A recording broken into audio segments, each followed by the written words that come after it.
ये कनाडा में एटीएम पे एक तहरीर लिखी हुई है। ये तहरीर जो है ये वाकई आपका दिमाग घुमा देगी। तो ये मैं आपको बता दूं कि ये इब्रार जो है ये आजकल कनाडा में पहुंचा हुआ है। तो ये एक स्टोर में आया है। यहाँ पे एक तहरीर लिखी हुई मिली है। पहले देखें ये इब्रार स्टोर में एंटर होता है। हम बाइक की स्क्रीन साफ करते हैं, थोड़े से तो मच्छर जो है ना आगे से हटेंगे, कुछ मिलता है अंदर से। ये देखें ये इब्रार जो है ये स्टोर में एंटर होता है।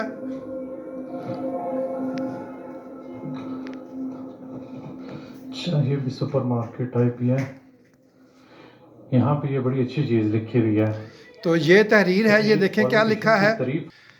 तो ये देखें ये लिखा है to applaud a politician because he has built a hospital a school road etcetera with public money is the same as applauding an ATM because it gives you your money.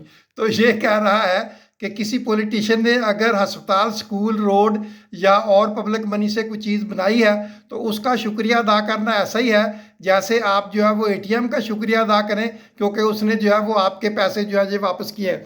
तो हमारे मुल्क में तो होता ही ये है कि ये हमारी रकम है, कोई लैपटॉप पकड़ा देता है उस पर अपना थोबड़ा लगा देता है, कोई और जो है वो कुछ लगा के जो है वो अपना थोबड़ा लगा देता है। तो ये सारे जो है ये हमारी रकम पे अपने अपने थोबड़े लगा के जो है ये हमें इन्होंने बेवकूफ़ बनाया हुआ है। तो ये देखें वो कहता है ये एटीएम में जो पैसे हैं वो आपके अपने पैसे हैं और ये थोबड़े लगाने वाले जितने भी हैं ये जो पैसा इस्तेमाल करते हैं वो हमारा पैसा है, हमारा पैसा हमें दे के और फिर जो है ये हमें जो है ये ब्लैकमेल भी करते हैं और ये जो है ये अपने फ़ायदे भी उठाते हैं और फिर आखिर में जो है ये अपना पूरा लाइफ के लिए जो है वो इस्तिस्ना भी ले लेते हैं। तो ये देख लें ये एक बड़ी अच्छी चीज़ नज़र आई थी। तो कनाडा वाले जो हैं ये बात समझ गए हैं। तो पाकिस्तान वाले जितनी जल्दी ये बात समझ जाएंगे उतना ही हमारे लिए बेहतर है। तो मैंने कहा ये आपको दिखा दूँ कि ये हमसे जो है ये हमारे पॉलिटिशियन क्या कर रहे हैं। तो अगर आपको ये चीज़ पसंद आई हो इसको लाइक करें, शेयर करें और इस पर कमेंट भी करें और इसको दूसरों के साथ जो है वो शेयर भी कर दें और इसको फॉलो भी करें। Thank you very much. अस्सलाम वालेकुम।